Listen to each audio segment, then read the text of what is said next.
There was a man in Red Hollow who had been offered everything: land, money, comfort, and the devotion of women who could have bought half the territory. And he said no to every single one of them. Not because he was a fool, not because he was broken, but because he had learned the hard way that everything offered freely in this world comes attached to something you don't see until it's already cost you everything. What nobody expected, not the widows who cursed his name, not the ranchers who laughed behind his back, not the syndicate that came to take what was his, was that the one person who would finally crack him open wasn't wealthy, wasn't powerful, and wasn't even trying. She was a baker's daughter. She showed up every morning before the sun did, set fresh bread on his porch, and left without a word. If this story already has your attention, hit that like button and drop your city in the comments. I want to see how far this one travels. Stay with me until the end, because what happens in Red Hollow is the kind of thing you won't see coming. The summer Cade Mercer turned 43, the drought came back like an old enemy who had never really left, just retreated to the hills to wait him out. It had been this way before. Twice in the last decade, the creek had pulled back from its banks, and the grass had gone the color of dirty straw, and the cattle had walked in slow, stupid circles around the empty water troughs, their ribs beginning to show through their hides like accusations. Cade had outlasted both droughts through a combination of stubbornness, careful rationing, and the kind of grinding daily labor that most men quit after the first week. He hadn't quit. He hadn't sold. He hadn't borrowed money from anyone or accepted the kind of help that comes with conditions printed in small letters at the bottom of the page. That was the thing about Cade Mercer that the people of Red Hollow had never quite figured out how to hold in their heads. He wasn't poor, so his refusals weren't pride born of nothing. The Mercer Ranch covered nearly 400 acres of the best positioned land in the valley, sitting above the underground water table that fed the whole region, and Cade worked every inch of it himself with 2 hired hands and a stubbornness that had outlasted 3 sets of neighbors. He had money, not the kind of money that announced itself in new hats and silver belt buckles, but the kind that sat quietly in a bank account in Dillard and grew without making noise. What he didn't have was a wife, and in Red Hollow, this was treated as a problem that required solving. The widows started coming in earnest after the Callaway property was sold off, and word spread that Cade had turned down a very generous offer from the Callaway heirs to buy the adjacent land at a reduced price. Something about that refusal, the audacity of a man who would say no to more, lit a particular kind of fire in certain women. Margaret Holt arrived first, in a buggy that cost more than most men earned in a year, her hair perfectly arranged and her smile practiced and warm. She brought a lemon cake and stayed 2 hours. Cade ate the cake standing up near the fence and answered her questions in sentences that never exceeded 8 words. "You must get lonely out here," she said. "Don't. The winters must be hard. Manage. I have property adjoining the Gallows Creek Road, 700 acres, good grass." That right. She left without the answer she'd come for, and when she got back to town, she told people he was peculiar, which was not wrong exactly, but it also wasn't the whole story.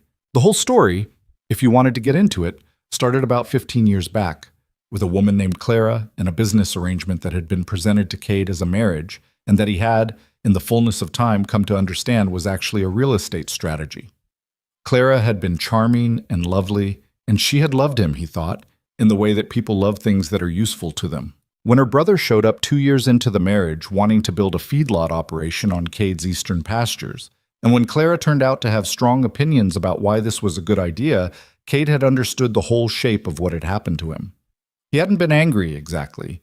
He'd been cold. The kind of cold that doesn't heat back up easily. Clara left. Her brother went somewhere else. The eastern pastures remained, and Cade Mercer became, over the years that followed, a man who saw the angle in everything before he saw anything else. So when Dora Whitfield came with an offer of her late husband's water rights along the North Fork, Cade saw the angle. When Pauline Marsh arrived and spent 40 minutes describing her 300 head of cattle and her 2 strong sons who needed good land to work, Cade saw the angle. When Louise Fenwick showed up with a solicitor and an actual document suggesting a joint operation of both their properties under shared management, Cade read the document front to back, set it on the fence post, and said, "No thank you, ma'am." He was not cruel about it. He was not rude. He was just immovable in the particular way that stone walls are immovable. Not aggressive, not hostile, just completely and utterly not going anywhere. The town thought this was funny for a while, and then they thought it was sad, and then they settled into thinking it was stubborn foolishness of a kind that deserved whatever loneliness it produced. The men at the feed store had a running joke about it. Old Pete Darnell, who had sold supplies to the Mercer operation for 20 years, kept a mental tally of the rejected women and updated it the way other men followed horse race standings. Dora Whitfield struck out last Tuesday, he'd say, and the other men would shake their heads and grin. Man's going to die alone up on that hill. His choice. Fool's choice. Kate heard some of this and didn't much care. He had the ranch, he had the cattle. He had 2 hired hands, Amos, who was 62 and had worked for Cade's father before him, and a younger man named Ruiz, who didn't talk much but fixed things when they broke, which Cade valued more than conversation. He had the silence of the early mornings and the particular satisfaction of a problem solved through work, rather than through asking somebody else to solve it for him. What he also had, 6 days a week without exception, was fresh bread on his porch railing before 6 in the morning. He'd barely registered it at first. The Hollis Bakery was at the far end of Red Hollow's Main Street, half a mile from the edge of town, and the Mercer Ranch was 3 miles past that, up a road that went steep and loose with gravel near the top. For someone to be delivering bread out there before sunrise meant either an unusual level of dedication or a route that didn't make a lot of geographic sense. Kate had left payment in an envelope tucked under a rock on the porch railing after the 3rd delivery, because he wasn't a man who took things he hadn't paid for. The envelope disappeared. The bread kept coming. After 2 months, he asked Amos about it. "Baker's daughter," Amos said, not looking up from the fence post he was repairing. "Elena Hart. Her father ran the bakery before he passed. She runs it herself now. She's coming 3 miles out of her way. Seems like." "Why?" Amos shrugged. "You want me to tell her to stop?" Cade thought about it. The bread was good, not fancy good. No herbs or crust flourishes or anything that tried too hard. Just solid, honest bread that tasted the way bread was supposed to taste and didn't go stale until the 3rd day. "No," he said. He started waking up earlier, not entirely consciously, so that he was sometimes on the porch when she arrived. He didn't examine this habit. He stood with his coffee and watched the dark road, and about 10 minutes before 6, he'd see the light of her lantern coming up through the switchbacks, a small moving point of orange in the gray-black of the pre-dawn. She rode a mule named Copper, who was older than he looked and slower than he was probably comfortable being pushed. She carried the bread wrapped in cloth in a saddlebag, and had clearly learned the exact route well enough to ride it in the dark without trouble. When she reached the porch, she'd take the wrapped loaf out, set it on the railing, and turn Copper back down the road. She didn't knock. She didn't call out. She didn't wait around to be noticed. The first time he spoke to her, she nearly dropped the bread. "You don't have to come this far out," he said. He was leaning against the porch post with his coffee, and she hadn't seen him until he spoke. Elena Hart turned and looked at him with an expression that was not quite startled and not quite composed, somewhere in between, the face of someone who had been caught off guard but was working to hide it. She was not a small woman, broad through the shoulders and solid in the way that came from years of physical work, with strong hands and a face that wasn't what you'd call conventionally pretty, but was particular in a way that you noticed, dark hair pulled back practically. Flour still on one sleeve even at this hour, which meant she'd been baking since at least 4. "It's not far," she said. Her voice was even. "It's 3 miles of bad road in the dark. Copper knows it by now." She patted the mule's neck. He turned his head and ignored her. "Why this route?" Kate asked. "You've got customers closer to town." She looked at him steadily for a moment, as if she was deciding how to answer, and then she said, "My father used to deliver out this way. He thought the road was nice in the mornings." He hadn't expected that answer. He'd expected something about business, about revenue, about some quiet angle he'd need to identify. The simplicity of it, her father had thought the road was nice, and so she still came, sat strangely in his head. "All right," he said. "All right," she said, and turned Copper back down the hill. He watched the lantern move away through the dark and finished his coffee. He went in and cut the bread and ate half a slice standing at the kitchen counter. It was good bread. The Arden Syndicate arrived in Red Hollow in the 2nd week of September, which was later in the season than anyone expected trouble, and early enough that the drought had just broken with a week of hard rain that had people hoping the worst was over. There were three of them at first. A man named Garfield Pratt, who presented himself as a land investor from the capital, a lawyer named Beeson, who wore a city suit and carried a case that seemed to be full of documents, and a third man whose name nobody caught, and who mostly stood near doorways and didn't participate in conversations. Pratt bought drinks at the Dusty Rail Saloon on his first night and told people he represented a company called Arden Regional Development, which had interests in water infrastructure and agricultural consolidation. What that means in plain English, Pete Darnell said to Cade when he described it later, is they want the water. The water was the thing that everyone in the valley had always known was the thing. The underground aquifer that ran beneath the valley floor was the reason Red Hollow existed where it did, rather than 20 miles north where the soil was better. The surface creeks dried up in droughts, but the wells held. And the wells held because of the aquifer, and the aquifer's highest point, where it could be accessed most easily, where it recharged fastest, ran directly beneath the Mercer Ranch. Cade had known this for years. His father had known it. It was why the ranch had been built where it was, and it was why Cade had never sold, even in the years when selling would have been easier. Pratt sent a letter first, polite, formal, requesting a meeting to discuss mutually beneficial arrangements regarding water access and land use. Cade put the letter in the stove. Pratt sent Bisson to the ranch in person 3 days later. Cade met him at the gate. "Mr. Pratt would very much like to speak with you," Bisson said. He had the slightly pained expression of a man who had delivered this speech before and had not previously been made to do it while standing in a muddy gate yard. "I'm sure he would," Cade said. "There's a substantial sum involved. More than fair market, Mr. Pratt assures me." "Tell Mr. Pratt I'm not selling. He hasn't made an offer yet. He doesn't need to. I'm not selling whatever the number is." Cade looked at the lawyer evenly. "Anything else?" Bisson looked at his case. He looked back at Cade. "Mr. Pratt anticipated you might say that. He asked me to mention that there are other avenues available to him." "I'm sure there are," Cade said. "Good afternoon." He watched Bisson navigate the muddy yard back to his horse, climb on with less dignity than the city suit deserved, and ride back toward town. Then he went and found Amos and Ruiz and told them to start keeping closer watch on the fence lines. "How close?"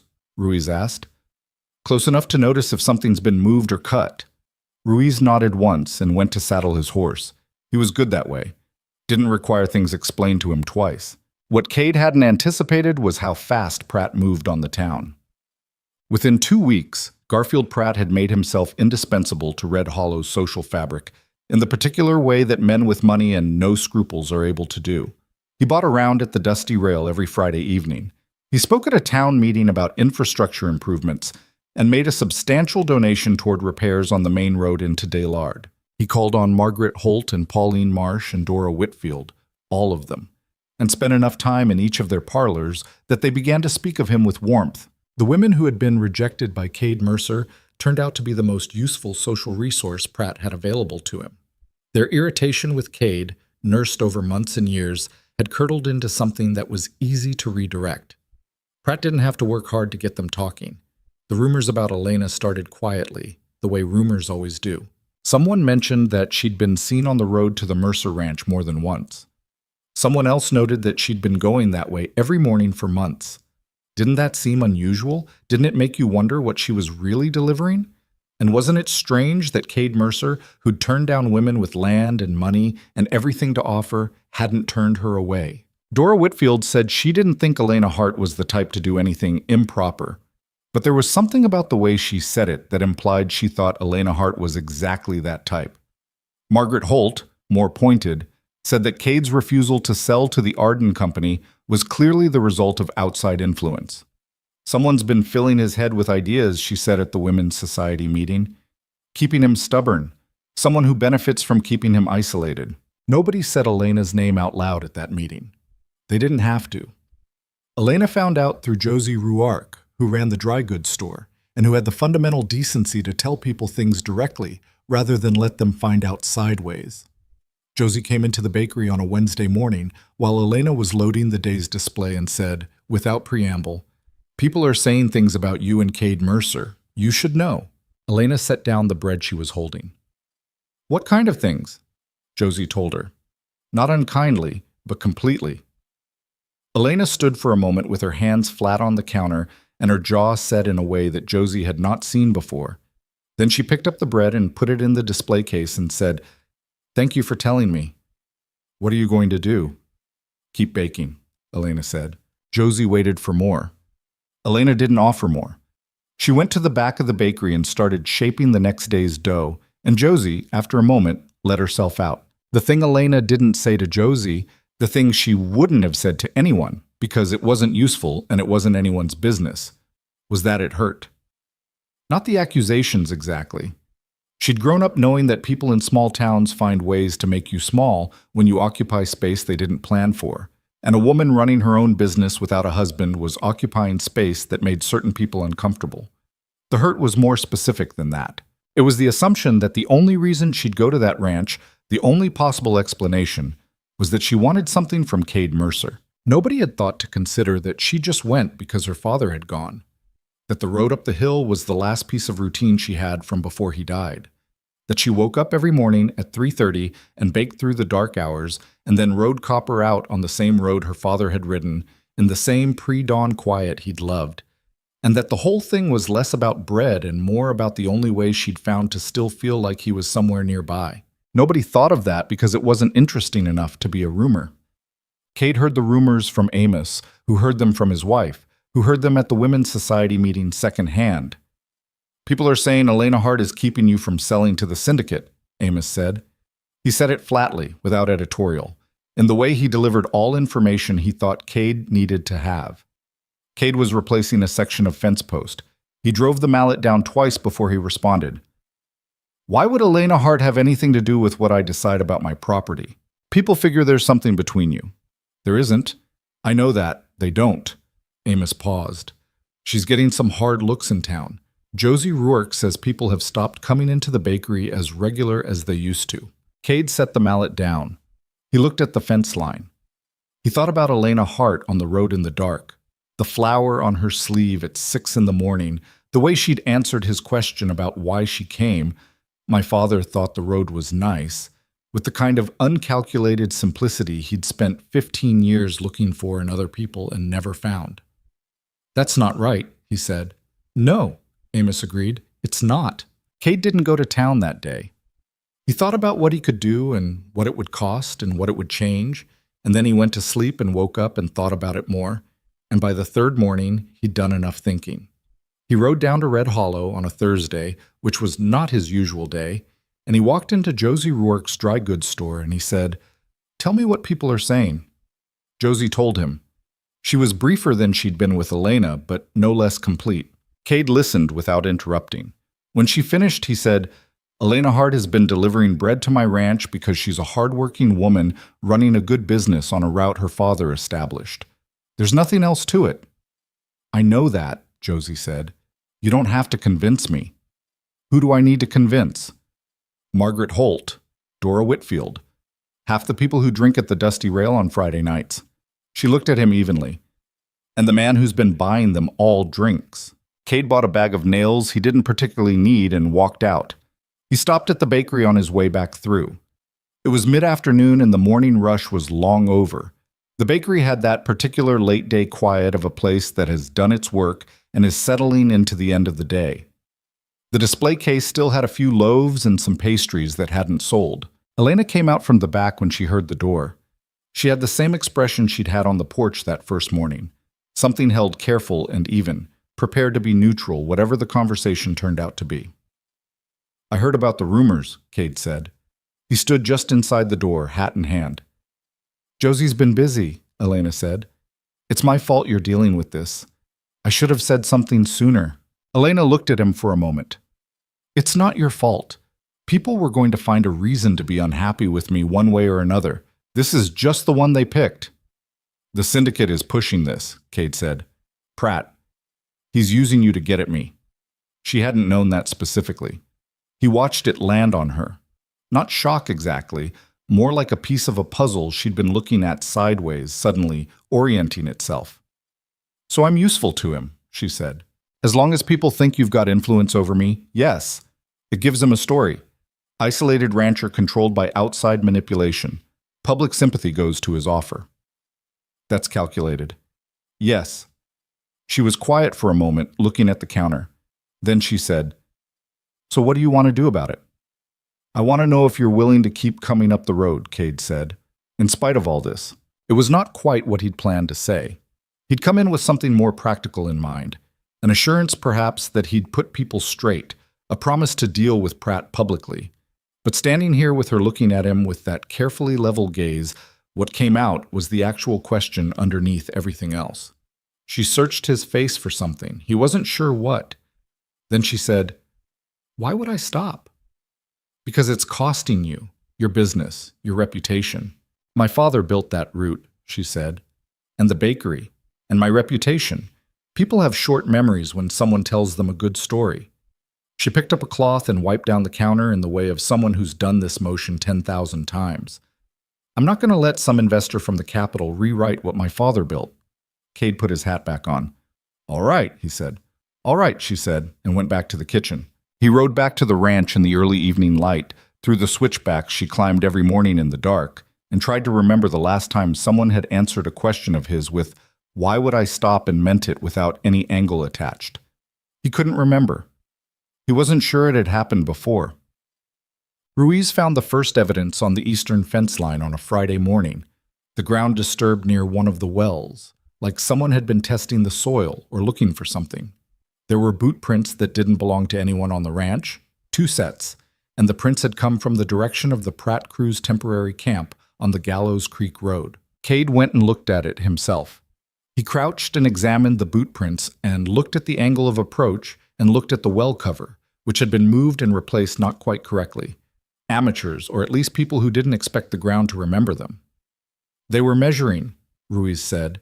He'd been watching Cade's face, or marking it, for a survey. Cade replaced the well cover correctly and stood up. "How many times you think they've been out here?" "First time I caught it. Could have been more." Cade walked the full fence line that afternoon. He found 2 more spots, one on the northern boundary near the creek and one at the bottom of the slope where the property met the road, where someone had driven a small stake into the soil and then apparently thought better of it and pulled it out. The hole was still there. He went to the sheriff the next morning. Aaron Mace had been sheriff of Red Hollow for 11 years, a quiet man with a weathered face and the particular wariness of someone who had learned to wait before forming opinions. Cade laid out what he'd found. Mace listened. When Cade finished, Mace said, "You got the stake?" "No, they pulled it. Boot prints won't hold up as evidence." "I know that." "You didn't see anyone yourself." "I know that too." Cade looked at him steadily. "I'm telling you so you have it on record. When something bigger happens, and it will, I want you to remember I came here first." Mace looked at him for a long moment.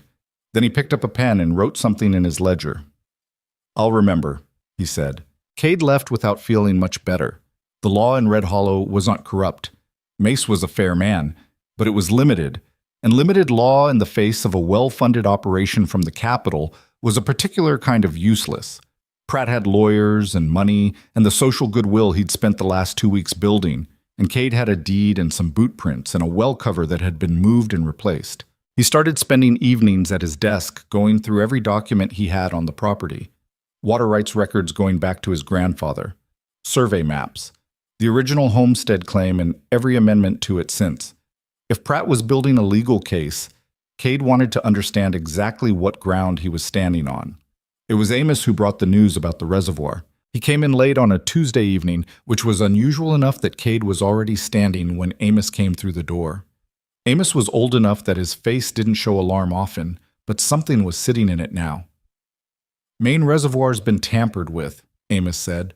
"Words come from the Garrett Ranch. Hector Garrett found the inlet gate damaged and the water level dropping.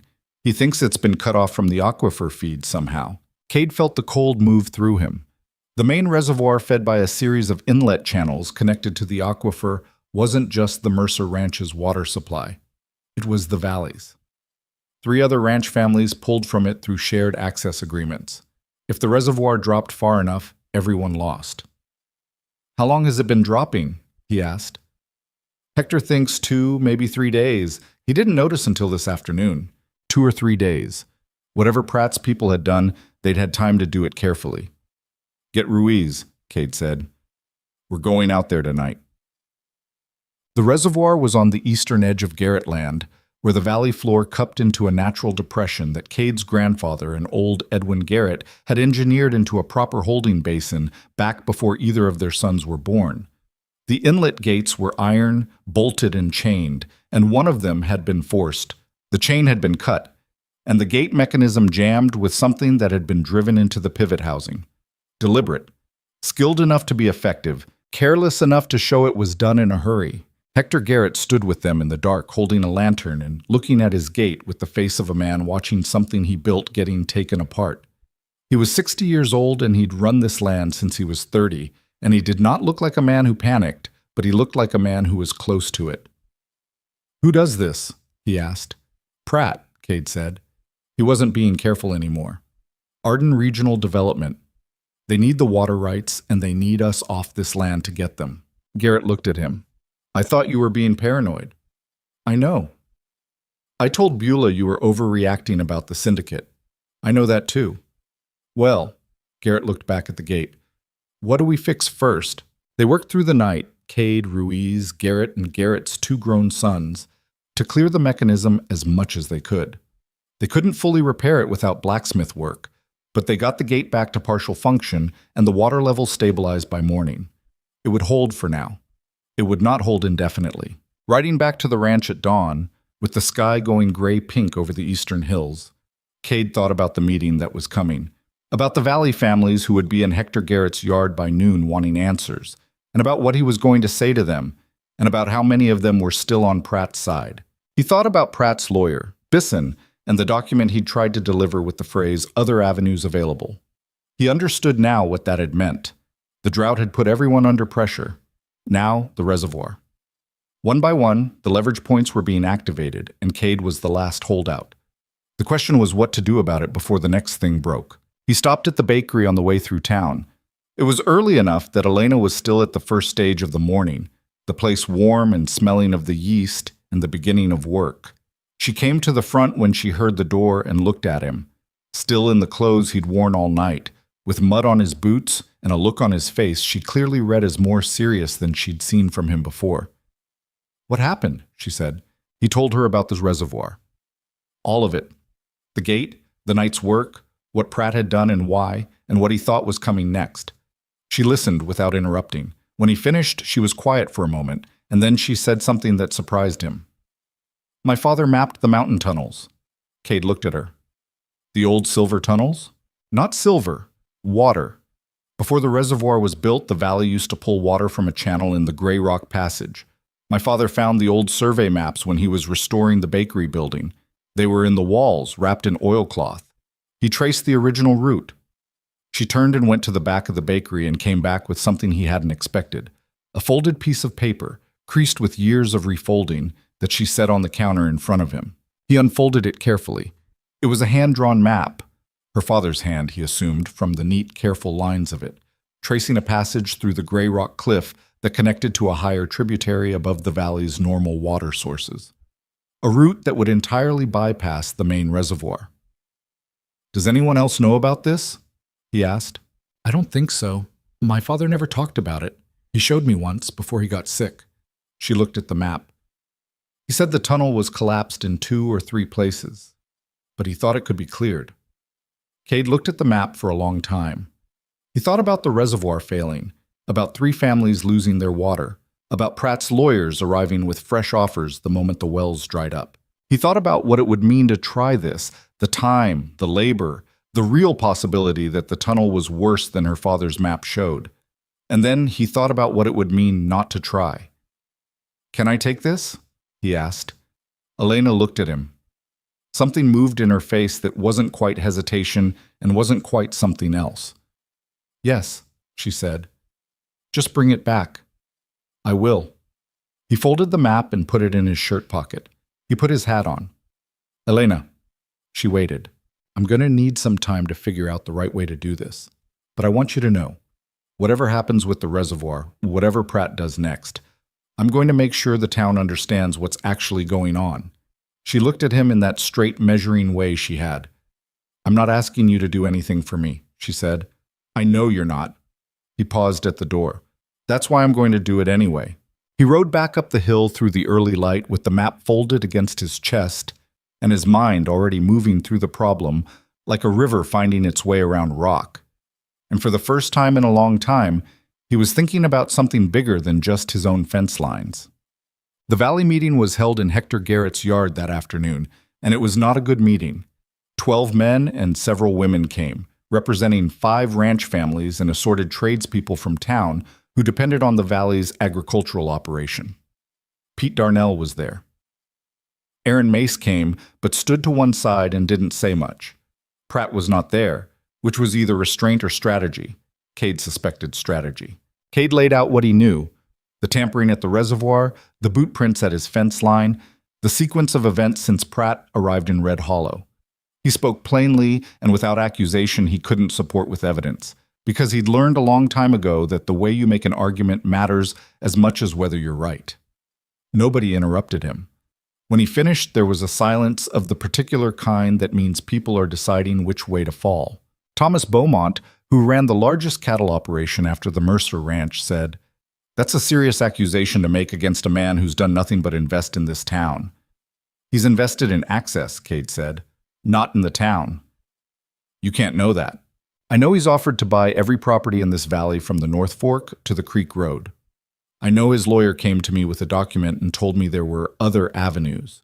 I know the reservoir was fine 2 weeks ago, and now it's damaged, and the people who have been walking my fence line in the night came from the direction of his camp." "That's still circumstantial," Beaumont said. "Yes, it is." Cade kept his voice level. "So I'm asking you to watch. I'm not asking you to take my word for it. I'm asking you to watch what he does next and see if it looks like someone who's here to help the valley or someone who's here to take it." Another silence. Then Hector Garrett said, "I pulled water from that reservoir for 30 years. My father pulled from it before me. That gate didn't jam itself." He looked at Beaumont. "I'm watching. That's all I know to do." The meeting ended without resolution, which was the best Cade could reasonably hope for. He drove home with the feeling that he'd bought time, but not much of it, and that time was what Pratt was also counting. The days that followed had a grim particular quality that Cade recognized from other bad seasons. The feeling of a thing that hasn't broken yet, but is very close. He rode the fence lines with Ruiz each morning. He studied Elena's father's map at his desk each night, cross-referencing it against the survey maps of the Grey Rock Passage that he found in the county records he rode to Dellard to pull. The tunnel was real. It was old, pre-Homestead era construction, almost certainly pre-territorial survey, and it was in sections on nobody's current property record, which meant it existed in a kind of legal gray space that Pratt's lawyers hadn't touched. He began to understand that if the tunnel could be cleared and used, it would change everything. Not just the water supply question, but the entire leverage that Pratt had been building. You couldn't hold a valley hostage with a damaged reservoir if the valley had another source. The question was whether the tunnel could actually be cleared, and whether they could do it before the reservoir gave out entirely. He was working through this problem one evening when Amos knocked and came in with an expression that meant news. "Pratt's holding a town meeting," Amos said. "Night after tomorrow. He's billing it as an emergency infrastructure forum. He's going to make a public offer, buy out all the valley properties at a single fixed rate, and develop the water rights commercially." Cade sat back. "He's moving faster than I expected. Drought's coming back. You can smell it." Amos sat down in the chair across from the desk. "He's going to make it sound like a kindness. It'll look like one." Cade thought about the ranchers in Garrett's yard, the ones who'd been mostly quiet, the ones who had families and debts and 2 more bad seasons already behind them. "Some people will take it." "Some will," Amos agreed. "Not Hector." "Maybe not, but Thomas Beaumont might. And where Beaumont goes, a few others follow." Cade looked at the map on the desk. He looked at the section of the tunnel that her father had marked as collapsed. 2 passages, one near the Grey Rock entrance and one deeper in, where the original construction had apparently given way. Her father had written a small note beside it. "Unclear if passable. Worth trying." The handwriting was precise and careful and hopeful, which was, Cade thought, the handwriting of a man who had loved this valley and wanted to believe things were repairable. He folded the map and put it in the desk drawer. Then he picked up his hat and went to saddle his horse. It was late enough that town would be mostly quiet, but Elena's bakery always showed light until 9 in the evening. She worked late on the accounting and the planning for the next day's bake. He'd learned that from Amos. He rode down through the dark with the decision already made in him, the same way the serious decisions always settled. Not as a conclusion, but as a realization that he'd already known what he was going to do. He just needed to let himself catch up to it. The bakery light was on. He tied his horse and knocked, and she came to the door with a ledger under her arm and a pencil tucked behind her ear. "I need to talk to you about the tunnel," he said, "and about a few other things." She opened the door and let him in, and he sat at the one small table in the front of the bakery and laid out what he was thinking: the tunnel, the timeline, the town meeting Pratt was planning, what it would take to clear the passage, and what he needed from her. She listened the same way she always did, completely, without performing attention, without interrupting. When he finished, she said, "You want to go into the tunnel before his meeting? If it's passable, yes. Even partial clearance, enough to demonstrate it works, changes the argument. And if it's not passable, then we've lost some time." He said it plainly, "But I don't think it's a worse situation than we're in." She thought about this. She set the ledger on the counter and looked at the window, which showed nothing but dark outside. "My father thought it was worth trying," she said, more to herself than to him. "I think he was right." She looked back at him. "When do you want to go?" "Day after tomorrow, before Pratt's meeting." She nodded once. "I'll be ready." He stood up and picked up his hat. He stood for a moment at the table, and then he said the other thing he'd come to say. The thing he'd been turning over since Amos told him about the town meeting, since he'd sat at his desk looking at her father's map and the careful, hopeful handwriting. "Elena, for what it's worth, I know what people are saying about you. I know you haven't asked me for anything. I know the road to my ranch is something between you and your father's memory, and it has nothing to do with me personally." He kept his eyes on her face. "But I want you to know I see it clearly. Whatever else is going on in this town, I see you clearly." She was quiet for a moment. The bakery was warm and smelled of the day's bread, and the pencil was still tucked behind her ear. "Thank you," she said, not deflecting, not dismissing, just receiving it. He put his hat on and said goodnight and rode home through the dark, and he slept better than he had in weeks. The morning they were supposed to go into the tunnel, it rained. Not the gentle kind of rain that settled dust and softened ground. The hard, lateral kind that came off the gray rock cliffs sideways and turned every trail in the valley into a running creek of its own. Cade stood on the porch at 5 in the morning and looked at it and said nothing for a long time. Then he went inside and made coffee and sat at the desk with the map and waited to see if it would pass. It didn't pass. By 8, it was worse.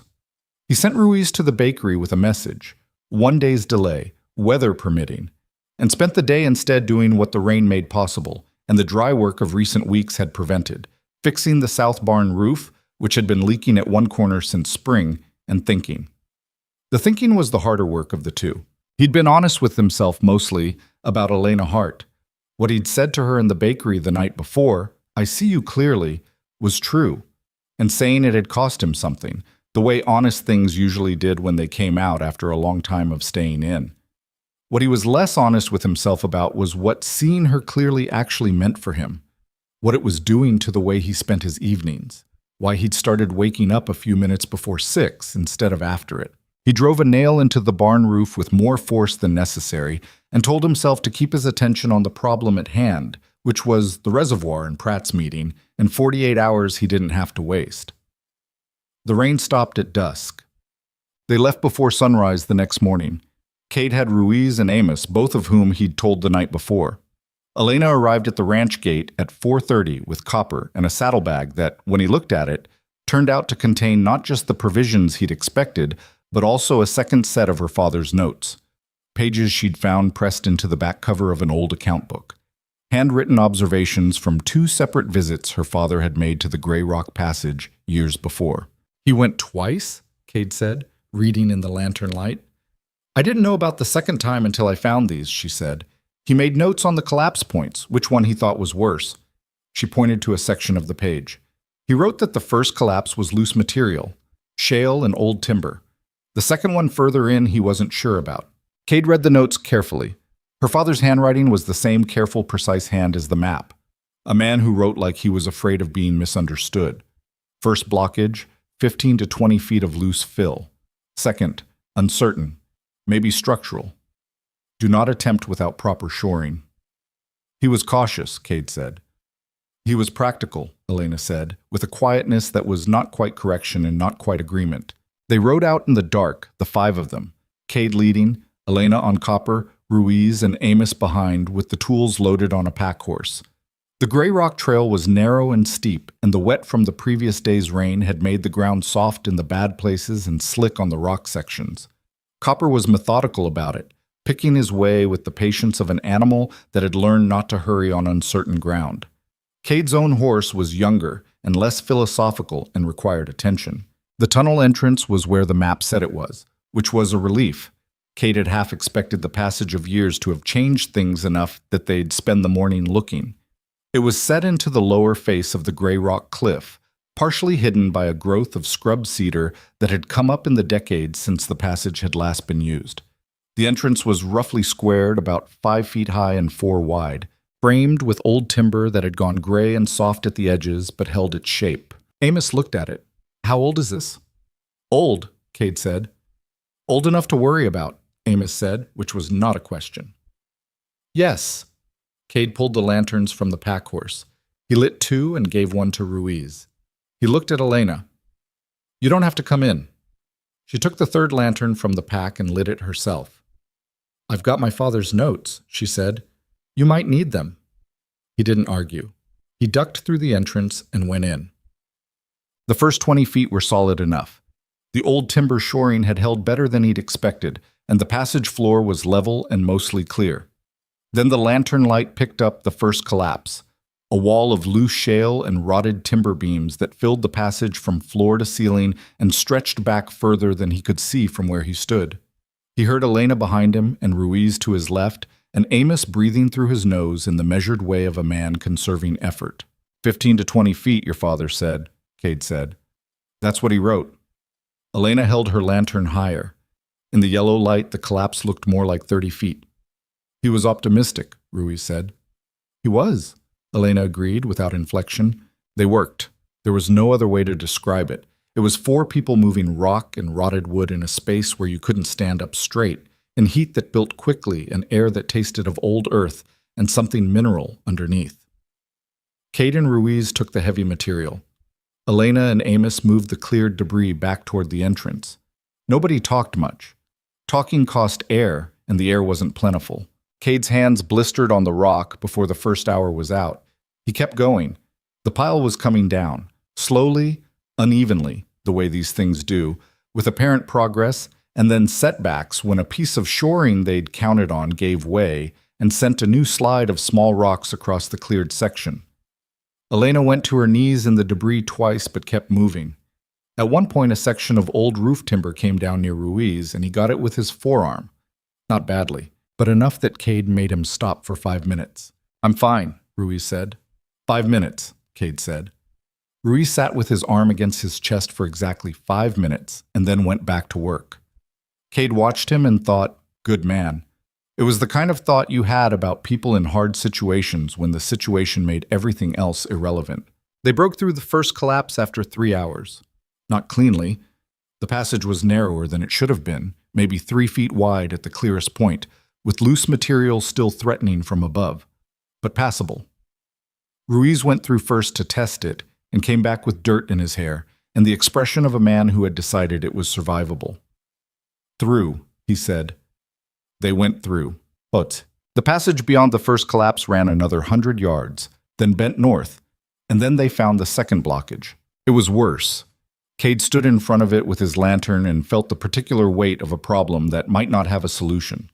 The second collapse wasn't loose fill.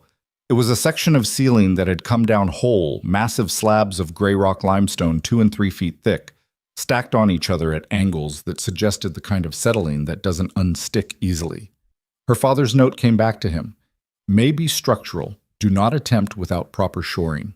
Elena stood beside him. She held her lantern up and looked at it without speaking. This is different, Cade said. Yes. This isn't going to move with shovels. She tilted her head slightly, studying the way the slabs had fallen. There, she said, and pointed to the right side of the collapse where one of the large slabs had come to rest at an angle against the wall, creating a gap between it and the ceiling perhaps 18 inches high and 3 feet wide. If that gap runs through to the other side, that's not a passage, Cade said. That's a way to get buried. It's a way to find out if there's open tunnel on the other side. They looked at each other in the lantern light. Cade thought about all the reasons not to let someone put themselves through an 18-inch gap in a collapsed limestone passage. He thought about all the reasons it mattered that they did. I'll go, Ruiz said. You've got a bad arm, Cade said. It's my left. I'm right-handed. Cade looked at the gap again. Ruiz was lean and had the wiry compactness of someone who'd spent years doing work in tight spaces. He was probably, if Cade was honest about it, the right choice. Rope, Cade said. They tied a line around Ruiz's waist, the other end held by Amos, who planted himself against the solid wall with his feet braced. Ruiz went flat and pushed into the gap, head first with his lantern ahead of him. It took 4 minutes. The longest 4 minutes Cade had stood through in some time. Elena was beside him, and she didn't touch him or speak, but he was aware of her breathing, the held quality of it, while they waited. Then Ruiz's voice came back through the gap, muffled by stone. Open passage, clear as far as I can see. Elena let out a breath. It was not a dramatic sound, just a breath, the kind that comes out when something you were holding finally releases. But Cade heard it clearly. Can you hear water? Cade called. A pause. Then, yes. Cade looked at Elena. She was already looking at him. Your father was right, he said. She didn't say anything, but something in her face shifted. Not joy exactly, more like the arrival of something that had been a long time in transit. He understood it. The map, the notes in the oilcloth, the careful handwriting of a man who had stood in this same dark tunnel and believed it was worth trying. She was here because he hadn't been wrong. They got Ruiz back through the gap and came out of the tunnel blinking into the afternoon light. The Grey Rock Trail had dried enough while they were inside that the ride back was easier than the ride in. Nobody talked much on the way down. The work was done, or the first part of it was done, and the kind of tired they were was too complete for conversation. Back at the ranch, while Amos took the horses and Ruiz wrapped his arm at the pump, Cade spread the map on the fence post and made notes on what they'd found. The first collapse? Clearable with a day's work and enough labor.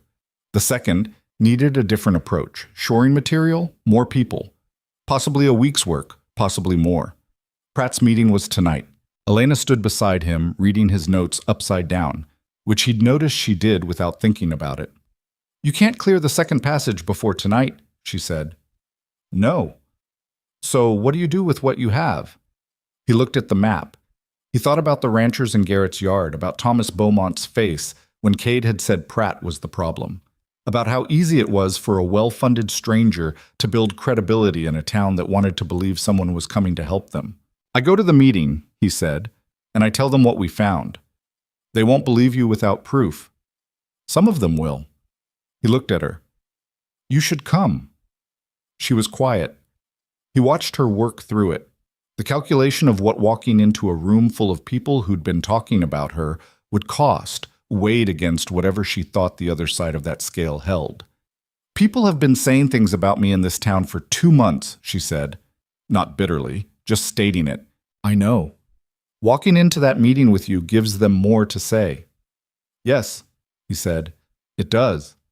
She folded her arms and looked at the trail they'd come down, at the Grey Rock cliff sitting blue-gray in the late afternoon light.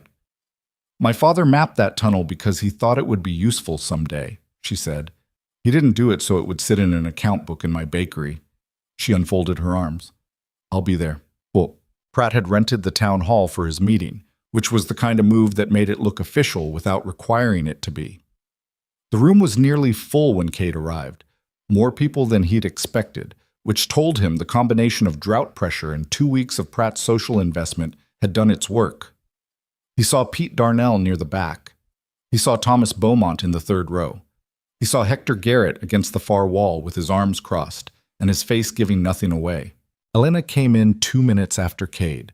She sat 3 rows back and to the right, separate from him, which was practical. She'd made the decision without discussion, and he respected it. She had cleaned up from the tunnel and changed clothes, and she sat straight with her hands in her lap and looked at the front of the room with the expression of someone who has decided exactly how much they are going to allow this to cost them. Some people saw her and looked away. Dora Whitfield turned around when Elena sat down, registered her presence, and turned back around with the particular precision of someone performing not noticing. Garfield Pratt was good at this. Cade would give him that. He had the kind of presence that came from practice. Comfortable at the front of a room, easy with his hands, a voice that pitched itself to sound like reason. He laid out the valley's problems with the matter-of-fact sympathy of someone who had come to help.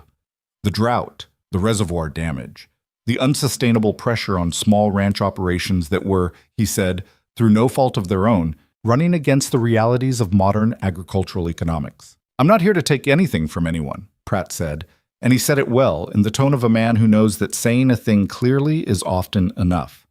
"I'm here because I believe in this valley's potential. What I'm offering is a fair exit for families who deserve better than another season of fighting a system that's already against them." He named a price.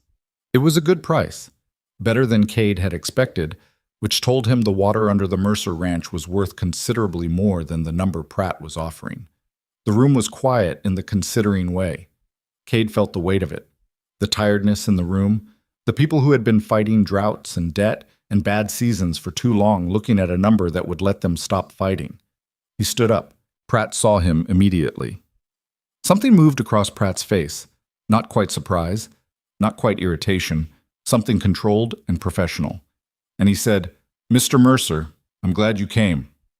"The main reservoir was damaged deliberately," Cade said. He didn't raise his voice. He didn't need to. "The gate mechanism was jammed. The chain was cut. Whoever did it came from the direction of your operations camp on the Gallows Creek Road." The room shifted. Pratt kept his expression measured. "That's a serious accusation." "Yes, I'm making it seriously." Cade looked at the room rather than at Pratt. 3 days ago, we found a passage through the Grey Rock Cliff, an old water channel that connects to a tributary above the valley floor. It bypasses the main reservoir entirely. If it's cleared, this valley doesn't need to sell anything to anybody. "If it's cleared," Beaumont said from the third row. "First collapse is clearable in a day. Second is harder, but it runs through. We confirmed it this afternoon. There's open passage and there's water on the other side." "Who's we?" Beaumont said. "Myself, my men." Cade paused. "And Elena Hart, whose father originally mapped the tunnel and whose notes showed us where to look." The room turned. Not all of it, but enough. Heads moving to find Elena in the back, and she sat there straight-backed and looked back at them with the stillness of someone who had prepared for this moment and was not going to flinch through it. Pratt smiled, and it was a careful smile. "Mr. Mercer, I understand you've invested a great deal of hope in this valley, but a partially cleared tunnel isn't water infrastructure. Your families need certainty, not projects. Your families," Cade said, "don't need to sell their land to a capital syndicate in order to survive a drought." He looked at Beaumont, then at Garrett, then at Pete Darnell in the back. "I'm asking for time. 2 weeks to clear that passage and restore the reservoir. If I'm wrong, you'll still have his offer on the table." The silence stretched. Hector Garrett uncrossed his arms. 2 weeks is 2 weeks, he said. "I'm not signing anything for 2 weeks." Beaumont looked at his hands. He looked at Pratt. He looked back at his hands.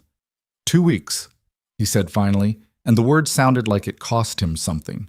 Pratt looked at the room and saw the tide and kept his smile on. "Of course," he said smoothly. "Take the time you need." But something in his eyes had gone flat and cold, and Cade saw it. The look of a man recalculating.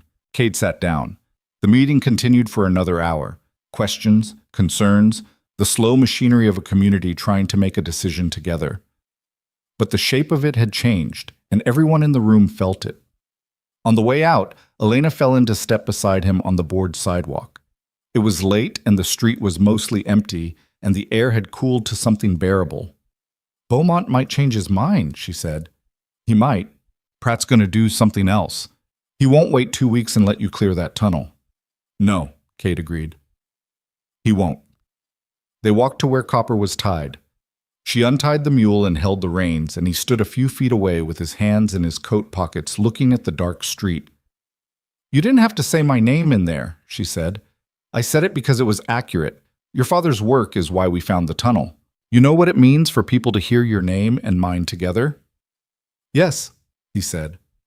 "I do." He looked at her. "Do you want me to not have said it?" She was quiet for a long moment. Copper turned his head and butted it gently against her shoulder, which she ignored. "No," she said at last. "I don't." She mounted and rode down the dark street, and Cade stood watching the lantern at Copper's side swing with the mule's slow stride until it rounded the corner toward the bakery. He stayed there longer than he needed to. The town was quiet around him, and the gray rock cliff was a dark shape against the stars. And somewhere in the mountain's belly was a tunnel that an old baker had mapped by lantern light because he'd believed it was worth knowing.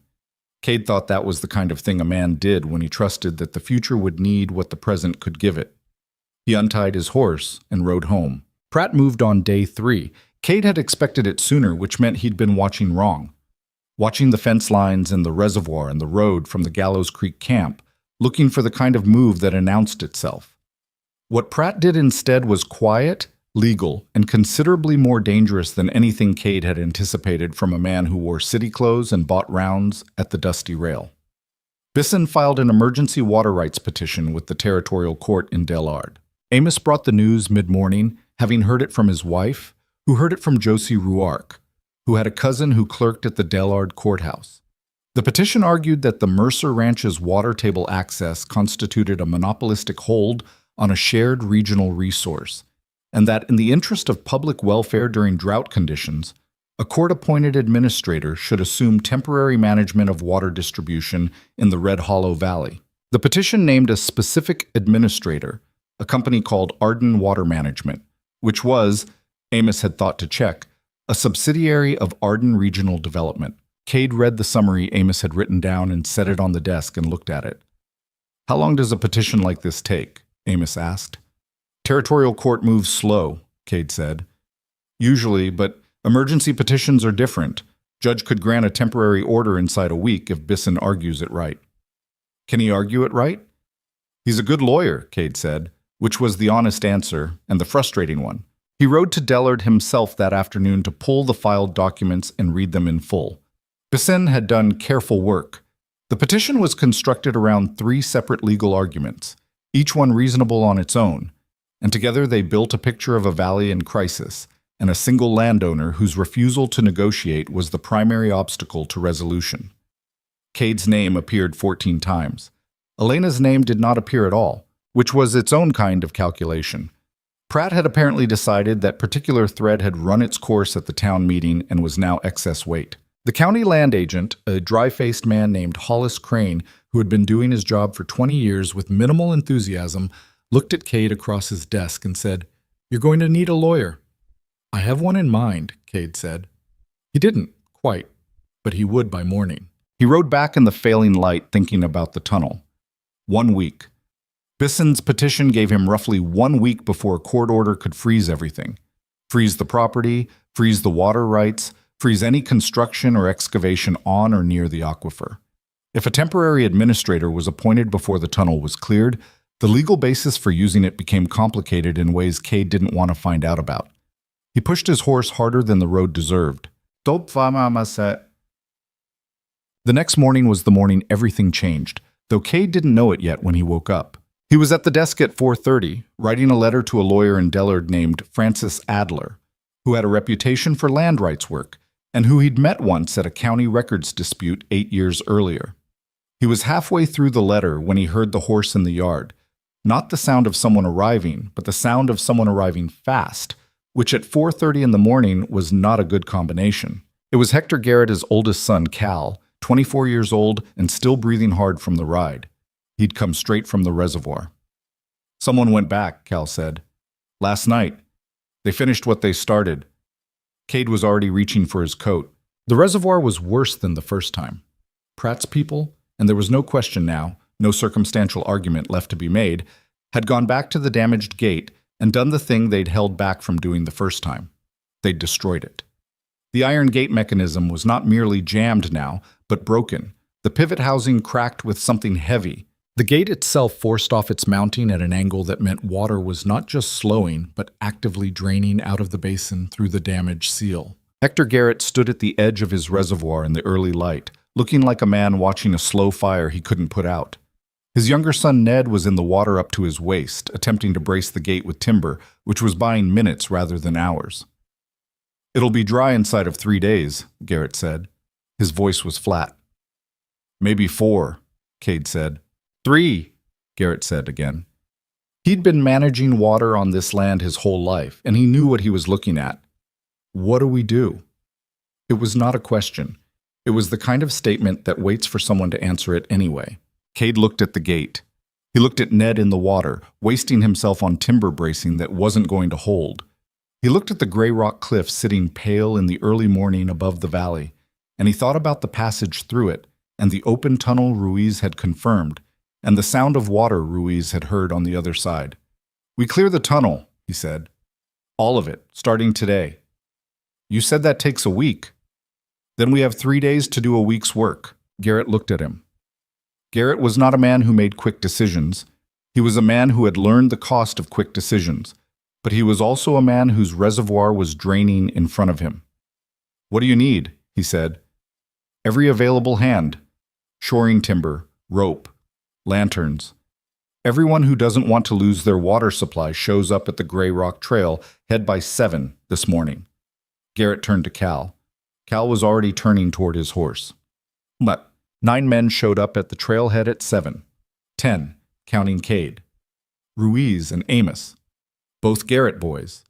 Pete Darnell, who was 65 and had no business in a mountain tunnel, but showed up with a pickaxe and the expression of a man who was not going to be told he was too old. 2 of Beaumont's ranch hands. Beaumont himself hadn't come, but he'd sent his men, which was its own kind of statement. A young man named Cord Selby, who ran a small horse operation on the valley's south end, and who nobody had expected. And Elena. Cade looked at her when she rode up. "I've got the notes," she said, and held up her father's pages.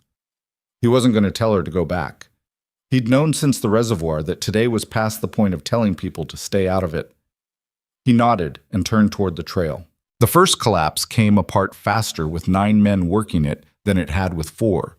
They built a chain. Material passed back along the passage, out the entrance, stacked in the scrub cedar, and worked in rotating pairs at the face so that the air near the blockage stayed breathable. Pete Darnell couldn't work the face, but he was useful at the entrance sorting material and keeping the chain organized, and he did it without being asked, which Cade noted. Elena moved between the chain and the face, reading her father's notes against what they were finding, calling adjustments when the material behaved differently than expected. At one point, a section of shoring they'd set threatened to give, and she was the one who saw it, saw the stress pattern in the old timber before it cracked, and got Cord Selby out of the way with about 4 seconds to spare. Selby sat in the dirt outside the tunnel for a few minutes after that, breathing. Elena crouched beside him and didn't say anything, just waited until he was ready. Then he went back in. They cleared the first collapse by noon, through the narrowed passage, around the bend, to the face of the second blockage, the limestone slabs, the structural collapse her father had flagged. Cade stood in front of it with his lantern and felt the same weight he'd felt 3 days earlier, amplified. 3 days earlier, there had been a week. Now there were 2 days left, maybe less, and this second collapse was not a problem that yielded to effort alone. You couldn't muscle limestone slabs that weighed 2 tons each. "The gap," Ruiz said. He was looking at the same place Elena had pointed on the first visit, the angled space where one slab had come to rest against the wall.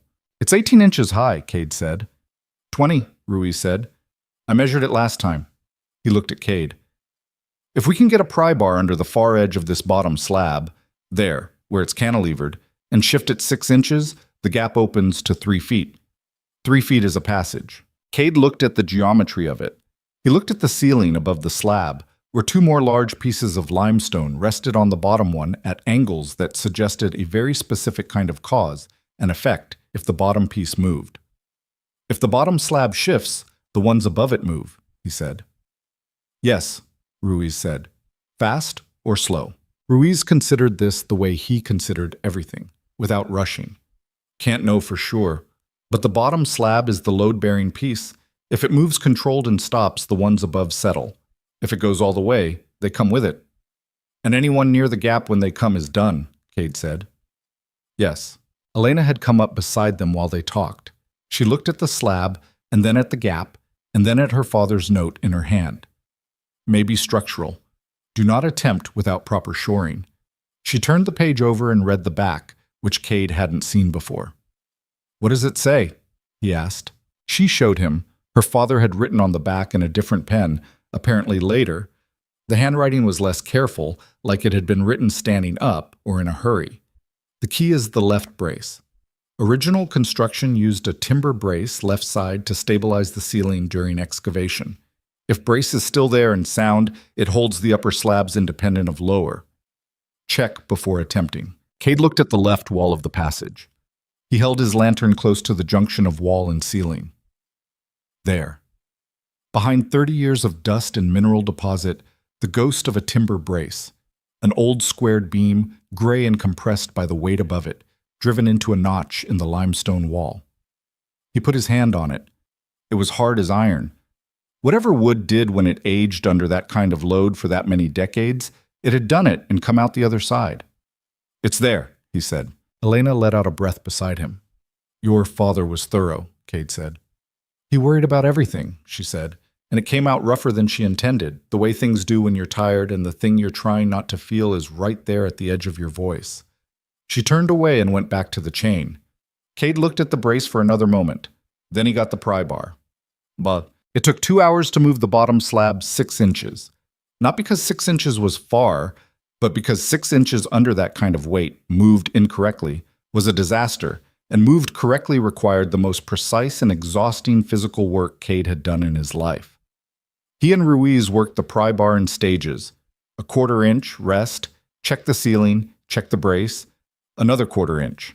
Every man in the tunnel went back to the entrance for that 2 hours except Ruiz, who held the secondary brace they'd rigged, and Elena, who stood at the edge of the light reading her father's notes, and watching the ceiling and calling out every time something shifted that Cade needed to know about. He didn't tell her to leave. He understood by now that she wasn't going to, and that her being there was, in fact, useful in a way that had nothing to do with sentiment. She could read the rock. She'd grown up hearing her father talk about it on the evenings he came home from these passages, and something of that had stuck in her in the way that things stick when you've listened to someone you loved talk about what they cared about. The slab moved. 6 inches, clean, and the pieces above it groaned and settled and did not fall. The gap was 3 feet wide. Ruiz went through first again, came back in 2 minutes. Open all the way, what? He said. 60, 70 feet of clear passage, and you can hear it. Hear what? Pete Darnell called from the back. Water, Ruiz said. What happened next was not orderly, and it was not quick. The passage on the other side of the second collapse connected, as the old survey had shown, to a higher tributary channel that fed from the gray rock snowmelt above the valley. The channel itself was blocked at its mouth by decades of mineral deposit and debris, but it was blocked the way a pipe gets blocked, gradually, incompletely, with water still moving through at reduced flow. Cade stood in the dark and listened to it and felt something that he was not going to call relief yet because relief was for after. They spent the rest of the afternoon and into the evening clearing the channel mouth. It was a different kind of work, not the brute weight of the tunnel collapse, but the tedious, precise work of clearing a narrowed passage without damaging its walls. Ruiz was good at it. Cord Selby turned out to be surprisingly good at it. Cade was impatient at it, which Elena pointed out by saying, "You're going to crack the lining if you keep hitting it like that." And she was right. So he switched to working the debris out rather than breaking it. The water came through just before 6 in the evening. Not a rush. A building. The trickle that had been seeping through the cleared deposit became a flow, and the flow became a sound that filled the passage and sent Cade's heart into his throat. And then they were scrambling back through the passage ahead of water that was cold and fast, and coming with the conviction of something that had been waiting a long time to move. They came out of the tunnel wet and muddy and laughing in the particular way of people who have just done something they weren't sure they could do. Pete Darnell, 65, no business in a mountain tunnel, was laughing louder than anyone. Cal Garrett clapped Ruiz on the back. Cord Selby sat down in the scrub cedar and put his face in his hands.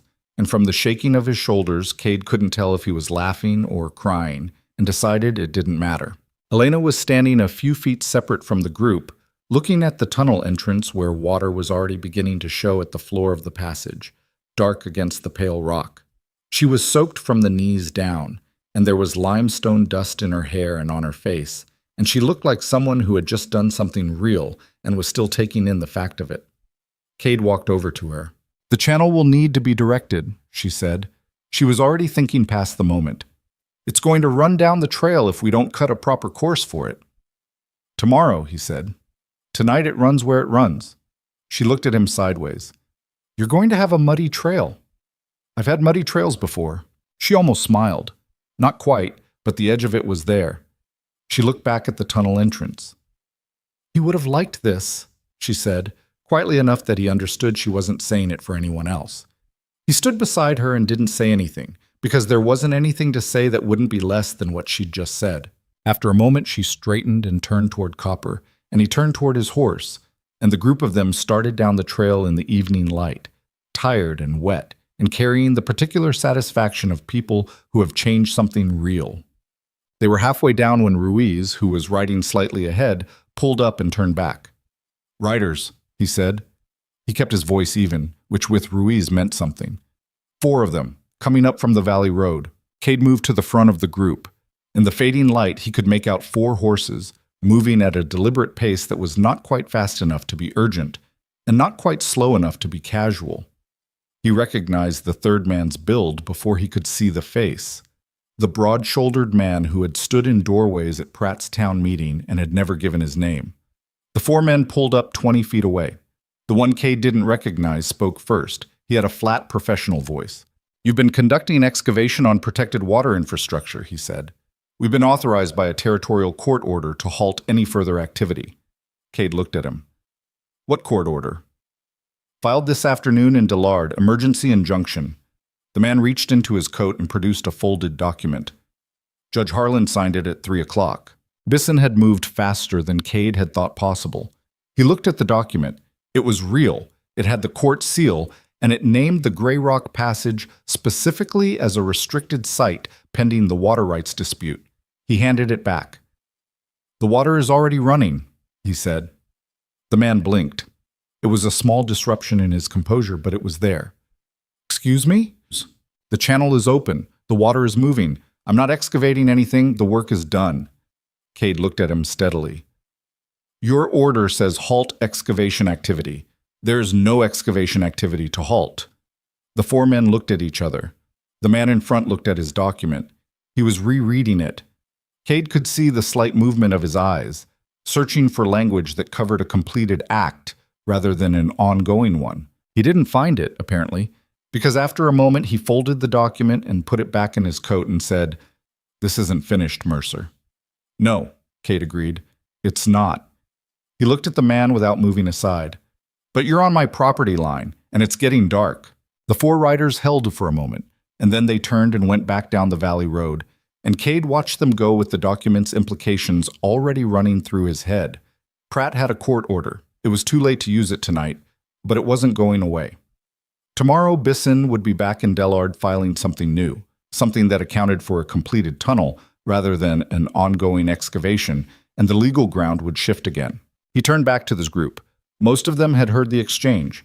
Pete Darnell looked shaken. Cal Garrett looked angry. Elena was looking at Cade with the focused expression of someone already calculating what comes next. "We need proof of what they did to the reservoir," she said. "Not just your word, not just Hector's word. Evidence a court will hold." "I know," Cade said. "But if Pratt engineered the whole crisis, the gate, the timing, the petition, and we can show that, the injunction falls apart." "I know that too." "So how do we get it?" Cade thought about Beeson, about the man in the doorway who'd just ridden away, about the Gallows Creek camp where Pratt's operation was based, and about the kind of records a legal operation kept because the law required it, and the kind of records an operation doing what Pratt was doing kept because they needed to know who'd been paid for what. He thought about the fact that Pratt was going to move against the ranch directly now, not through lawyers. Bisson's petition was the lawyer's tool, and it had failed in its timing. The next move would be something else.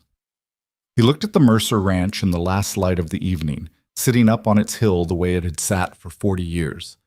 And he made a decision that he understood clearly was going to change things in a way he couldn't entirely predict. "Amos?" he said. "Yes. Ride to Aaron Mace tonight. Tell him I need him at the ranch at first light." "What do I tell him it's about?" Cade looked at the road the four riders had taken. "Tell him I'm going to give temporary legal control of this property to someone else," he said, "and I need it witnessed." The silence that followed was the kind that comes when people hear something that doesn't quite make sense yet. "Who?" Amos asked. Cade looked at Elena. She looked back at him. Her expression was not readable in the fading light, but her eyes were very steady and very direct, and she did not look away. "We'll talk tonight," he said to her. "If you're willing." She held his gaze for a moment. Then she turned Copper toward the trail and said, over her shoulder, "Come to the bakery."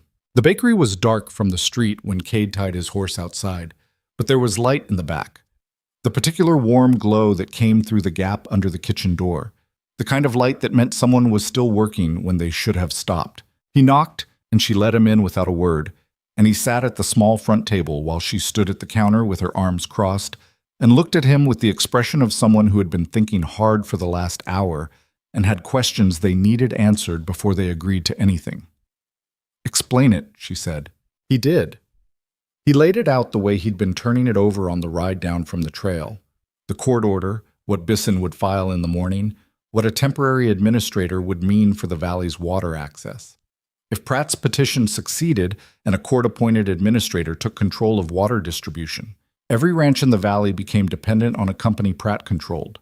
They could set rates. They could restrict access. They could make staying on the land cost more than leaving it, legally and gradually, until people signed over their properties just to survive. "He doesn't need to force anyone out," Cade said. "He just needs to make staying too expensive." "So the injunction tonight was to stop the tunnel before it was finished," Elena said. "Too late for that. So now he needs to stop us from using it. And you signing control of the ranch to me complicates his petition. The petition names me and my relationship to the water table as the legal basis for intervention. If I'm not the property holder of record, Bisson has to refile. That buys time." He paused. "It also makes a statement publicly. Before he can put a story into the room, I put a different one there first." Elena was quiet. She looked at the counter for a moment, then back at him. "What kind of statement?" "That I trust your judgment over my own pride. That the person in this valley I'm willing to put my name on paper for is not one of the women with land and money who came offering deals. It's the woman who showed up every morning and never asked for anything." She looked at him for a long time. It was the kind of looking that made him aware of every word he'd just said, whether it had come out the way he meant it, whether it was too much or not enough. "That's a lot to put on a piece of paper," she finally said. "Yes. People will say things. They're already saying things. At least this way the things they say will be true." She uncrossed her arms and turned to the window, and he watched her think it through. Outside, Red Hollow was quiet and dark, and somewhere in the direction of the Gallows Creek Road, Pratt's camp was lit and busy, and Bisson was probably awake writing documents. "There's something else," she said, not turning around. "You said we need proof of what Pratt's people did to the reservoir, evidence a court holds." "Yes, my father kept records. Not just the tunnel maps. He kept a journal of everything he noticed about the valley. Water levels, weather, who came through, what they were doing." She turned back around. "He wrote about Arden. Not by name. The company didn't exist yet when he was alive. But he wrote about men who came through asking questions about the water table, about where the aquifer ran, about who owned what land above it." She went to the kitchen and came back with a book, old, leather-covered, swollen with the pages of years. She set it on the table. "He wrote about a survey that was done without anyone's permission on the eastern edge of your property, 6 years ago." Cade looked at the book. 6 years. Pratt's been planning this longer than any of us knew. She sat down across from him. "My father saw it. He wrote it down because he wrote everything down, and he didn't know what it meant at the time. He just knew it felt wrong." Cade opened the journal carefully. The pages were dense with her father's handwriting, the same precise hand from the tunnel maps, filling margins and running past ruled lines when the thought required it. He found the section she meant, 8 or 10 pages from the back, dated in a summer 6 years prior. A group of men with surveying equipment on the Mercer fence line. The equipment more sophisticated than county survey work required. The men reluctant to explain themselves. Her father had written down the registration number of their wagon, which was a detail so specific and so ordinary. The act of a man who noticed things and wrote them down because it cost nothing, that it made Cade stop. "Do you know if that wagon registration still exists anywhere?" he asked. "I don't know, but Hollis Crane at the county land office keeps vehicle registrations." She paused. "He's kept them since before I was born." Cade looked up. "If that wagon was registered to an Arden Company subsidiary, it shows premeditation," Elena said. "It shows this was planned before the drought, before the petition, before any of the public justification Pratt has been building." The room was quiet for a moment with the weight of it. 6 years. The patience of it. The careful long-game construction of a crisis designed to look inevitable. "We need Hollis Crane tomorrow morning," Cade said, "before Bisson files anything new." "Hollis opens at 7, Elena said. "I can be there at 7. "I'll be there too." He closed the journal carefully and slid it back across the table toward her. "Keep this somewhere safe tonight." She put her hand on it. "Cade?" He waited. "If we do this, the paper, the trust transfer, what happens after? When it's over, whatever over looks like." It was the first time she'd asked him a forward-looking question about the two of them, and they both knew it was not really about legal documents. He'd been expecting it, and he still wasn't entirely prepared for it, which was probably right. The prepared answer was usually the wrong one. "I've been thinking about that," he said. He looked at his hands on the table. "I spent 15 years making sure nobody got close enough to cost me anything. I was good at it. I got very efficient at being alone." He looked up. "I don't want to be efficient at it anymore." She held his gaze. Her expression did not leap or soften into something easy. She just looked at him steadily in the way she did everything steadily, and then she said, "That's an honest answer. It's the only kind I've got left." She nodded slowly, not committing and not refusing, just receiving it. "Let's get through tomorrow first," she said. He stood and picked up his hat. "Yes," he said. "Let's do that." Aaron Mace arrived at the ranch at first light looking like a man who had not slept well after receiving Amos's message, which Cade thought was probably accurate. The sheriff sat in the kitchen with coffee and listened while Cade explained the temporary transfer, the legal structure, the reasoning, the fact that Francis Adler in Dillard had been awake at midnight confirming it was a valid approach under territorial property law. "You understand what this looks like," Mace said. "I understand exactly what it looks like," Cade said. "That's the point. People are going to say you've lost your mind. People have been saying that for 15 years. I'm used to it." Mace drank his coffee. He was quiet for a bit. "She know what she's getting into?" "She does." "She agreed to it?" "She'll sign this morning." Cade set the document on the table. Francis Adler had drafted it the previous night and sent a copy by early rider at 5 in the morning. Clean, legal, temporary. "I need you to witness it." Mace looked at the document. He read it through, which took a few minutes. When he finished, he set it down and picked up his coffee again and looked out the kitchen window at the ranch yard where Ruiz was already working. "You know, I've watched you turn down every woman in a 40-mile radius for going on 10 years, Mace said. "Figured you were just built that way." "I was," Cade said. "For a while." Mace almost smiled. It was a small thing, barely there. "All right," he said. "I'll witness it." They met at the bakery at 7. Mace, Cade, Elena, and Josie Rourke, who Elena had asked to be a second witness because Josie was someone the town trusted, and because having 2 witnesses was better than having 1. Elena read the document in full before she signed it, which Cade had expected and respected. She asked 2 questions, one about the scope of the transfer and one about the reversion clause, and Francis Adler's drafting answered both of them, which was why Cade had used Francis Adler. Elena signed it, Cade signed it, Mace and Josie witnessed it. Josie folded her hands on the table and looked at the two of them with an expression that was difficult to categorize. "People are going to talk," she said. "Let them," Elena said, and picked up her father's journal. "We have somewhere to be." They were at Hollis Crane's office when he opened the door at 7:15. Crane was a thin, organized man who kept his records the way other men kept good horses, with consistent attention and without sentiment.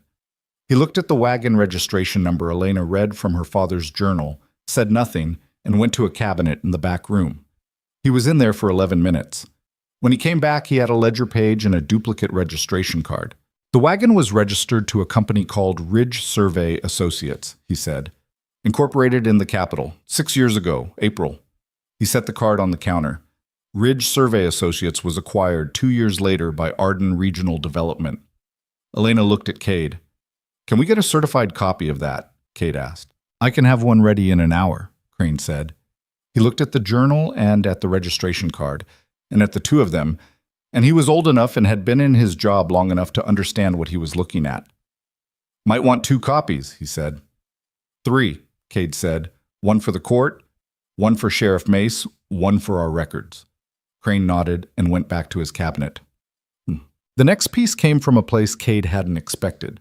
They were walking back from Crane's office when Pete Darnell appeared from the feed store doorway and said quietly, "Cade, got a minute?" Pete's back room smelled of grain dust and old leather and the particular dry smell of 50 years of commerce. He closed the door and went to a shelf and came back with a ledger of his own. His sales records, going back years, kept in the methodical way of a man whose livelihood depended on knowing what he'd sold and to whom. "Pratt's man, the big one who doesn't talk much, he bought materials from me 3 weeks ago," Pete said, "before the reservoir was damaged, before anything official happened." He opened the ledger to a marked page. "Iron tools, specific kind, cutting-edge stuff, not your general ranch hardware. I sold it because he had cash and I didn't ask questions I should have asked." He turned the ledger around. The purchase record was dated 17 days before the reservoir gate was destroyed. Listed, 2 heavy bolt cutters, a mechanical forcing tool of a kind used in industrial demolition, 3 chisels, and the name of the buyer, not the man with no name, but Bisson himself, who had apparently not thought it worth using a proxy for a hardware purchase. Pete looked like a man who had been carrying this for 2 weeks and was relieved to put it down. "I should have come forward sooner," he said. "You're coming forward now," Cade said. "Is it enough?" "Combined with what we have from Crane? Yes." Cade looked at the ledger entry. "I need you to be willing to testify to this." Pete was 65 and had sold supplies to 3 generations of Valley families and had bought Pratt's rounds and smiled at his jokes because it was easier than not doing it. He looked at the ledger entry for a moment, then he looked up. "I'll testify," he said. "Write it down and I'll sign it right now." Mace was at his office when they brought him everything: Crane's certified registration records, Pete's signed statement, and a summary Cade had written out by hand of the sequence of events. The survey 6 years prior, the approach to Cade, the petition filed the same week the reservoir was damaged, the court order timed specifically to the tunnel excavation. Each piece on its own was suggestive. Together they built something a court could hold. Mace read through all of it at his desk, slowly, in the same careful way he'd read the property transfer document. When he finished, he squared the papers and set them in a neat stack and put his hands flat on the desk. "I need to send a rider to the territorial marshal," he said. "This is past what I can handle alone." "How long?" Cade asked. "If I send now, Marshall could be here by tomorrow evening." He paused. "Pratt doesn't know about any of this?" "Not yet." "He's going to find out." Mace looked at the stack of papers. "Bisson files his amended petition this morning in Dillard. When the court reviews it alongside what we're sending them, they're going to contact Pratt for response. He'll know we have evidence by afternoon at the latest." "What does he do when he knows?" Elena asked. Mace looked at her. He'd barely spoken to her directly through all of this, and now he took a moment before he answered. "Men like Pratt, when they know they're caught, they do one of 2 things," he said. "They lawyer up and go quiet and fight it in court for 5 years. Or they cut their losses fast and get out before it gets worse." He paused. "Bisson's good enough to know when a legal position is lost. He'll counsel cutting losses." "And the men Pratt has on the ground here?" Ruiz asked. He'd come with them and had been standing near the door. "That," Mace said, "is what worries me." It happened that afternoon, and it happened at the ranch. Cade had gone back with Ruiz to check on the tunnel's water channel. The flow had been running since the previous evening, and they needed to assess where it was going and begin cutting a proper course before it caused its own damage. They were on the Gray Rock Trail, a mile from the ranch, when they heard it. Not gunfire. Not the sound Cade had been half-braced for, since Mace said that worries me. What they heard was shouting, multiple voices, carrying up the valley in the afternoon quiet. And then a sound Cade could not immediately identify, something percussive and heavy, coming from the direction of the ranch yard. Ruiz was already moving. Cade went after him. What they found was 4 of Pratt's men in the ranch yard, 2 of them working at the main well housing, with the kind of focused, deliberate violence of people who have been told to do damage and have specific targets in mind. The other 2 were positioned at the gate, which was where Amos was standing with a long-handled wrench and the expression of a man 62 years old who has decided he is not moving. "Get away from that well," Cade said. He said it loudly enough that everyone in the yard heard it clearly. The 2 men at the well looked up. The 2 at the gate looked at each other. The man at the well, not the unnamed man from before, someone new, someone harder looking, straightened up and said, "Pratt wants the water rights documentation from your office, voluntarily or otherwise." "Amos," Cade said without looking away from the man, "go inside and lock the office." "Already did," Amos said. He still had the wrench. Ruiz had moved to Cade's right. He hadn't said anything and hadn't made any threatening motion, but he was positioned in the particular way of someone who had decided where he was going to be and was not moving from it. The standoff lasted about 40 seconds, which was long enough to be unpleasant and short enough that it hadn't turned into something worse, when horses came through the gate behind Pratt's men. 3 horses. Aaron Mace on the first, Cal Garrett on the second. The third was someone Cade didn't recognize, a broad man in a different kind of coat who turned out to be a deputy marshal out of Delard, who had apparently been in town on an unrelated matter when Mace's rider reached him and had come ahead of the main marshal at a faster pace than expected. The deputy marshal looked at the scene with the practiced calm of someone who has arrived in the middle of things before. He looked at the well housing, where the damage was visible. He looked at the 4 men. He looked at Cade. "These men work for Garfield Pratt?" he said. "They do," Cade said. The deputy looked at the man by the well. "You 4 are going to come with me," he said, "and someone is going to tell me where Mr. Pratt is right now." The man by the well looked at the deputy's coat and at the gate where Mace was sitting his horse and did the arithmetic of the situation. "Gallows Creek Camp," he said. Pratt was at the camp. He was in fact in the process of packing when Mace and the deputy arrived, which was either suspicious or guilty, depending on how charitable you were feeling.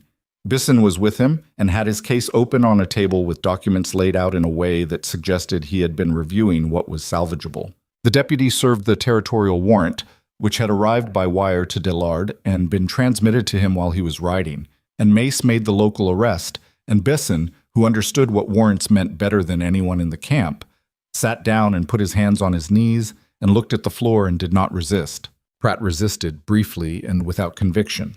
He said the words that men in his position say, "This is unlawful. My lawyers will have this dismissed. You have no idea who you're dealing with." And the deputy listened to all of it with the patience of a man who has heard this specific speech many times and responded by reading the warrant again, which ended the speech. Cade wasn't there for it.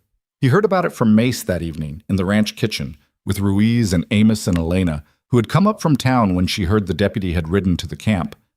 "Is it enough?" Elena asked. "The warrant is solid," Mace said. "Premeditated property damage, fraudulent petition, criminal conspiracy. The registration records from Crane go to the court tomorrow. Pete Darnell's statement goes in with it." He paused. "The territorial prosecutor will take it from here. Could still take months to resolve in court." "But Pratt's in custody," Cal Garrett said. He'd stayed through the afternoon and was sitting at the table with the tired look of a young man who had done more in the past 3 days than he'd expected.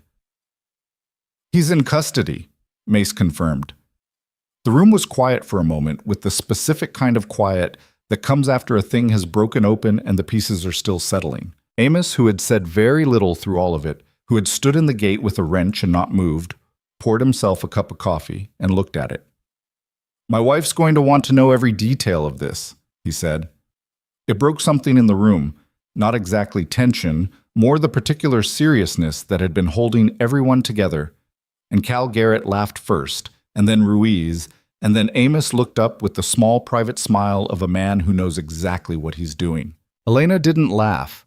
She sat with her hands around her own cup, looking at the table, and Cade, watching her, thought she looked less like someone celebrating and more like someone letting something very heavy down slowly, careful not to drop it. He understood that. The weight had been considerable. It didn't put itself down cleanly just because the thing was over. When the others began drifting out, Mace first, then Cal Garrett, then Ruiz taking Amos with him to check on the horses, Elena stayed.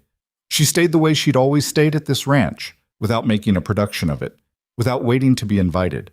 The kitchen was warm and the evening light was coming sideways through the window, and she was still looking at the table when she said, "My father wrote in that journal every day for 30 years. Every day. Even the days when nothing happened." She paused. "I used to think it was a waste of time, all those ordinary days written down. What's the point of recording nothing?" Cade said nothing. He waited. "Now I think he just understood that you don't know which day is going to matter," she said. "So you write them all down." The kitchen held the smell of coffee and the cooling air of evening coming in under the door. And outside somewhere a coyote started and stopped. And the ranch was quiet in the way it was quiet when all the day's work was done and the night hadn't quite decided what it was going to be. "He was right," Cade said. She looked up from the table. Her eyes were tired and clear and direct, the way they always were, and she didn't look away. "He usually was," she said. And this time she did smile. Small, real, the kind that doesn't ask for anything. And it sat in the room with them like something that had been a long time arriving and had finally, quietly, come home. The weeks after Pratt's arrest were not quiet, and they were not easy, and anyone who expected the valley to snap back into itself like a stretched rope released was going to be disappointed. The territorial prosecutor took the case, which meant the paperwork multiplied and the depositions started, and Cade spent 3 separate mornings in Dellard, sitting across from men in good suits, who asked him the same questions in slightly different orders to see if his answers changed. They didn't change. Bisson, facing a conspiracy charge that his own meticulous records had helped construct, eventually did what good lawyers do when the position is lost.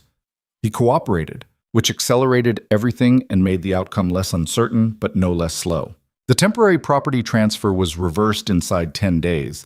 Once Francis Adler filed the supporting documentation and the court reviewed the amended petition Bisson had submitted and then quietly withdrawn.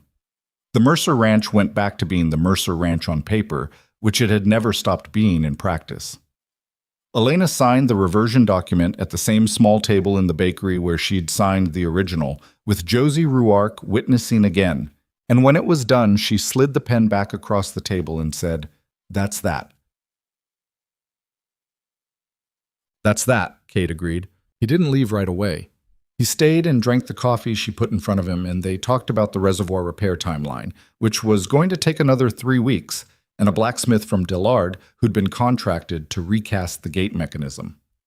The Grey Rock Tunnel channel had been properly cut and lined by Cord Selby and Cal Garrett, who had apparently discovered during the excavation work that they worked well together and had since started talking about a joint operation on the southern pasture land neither of them could afford alone. Life moved back into its channels the way water did, finding the path of least resistance, which was not always the same path it had used before.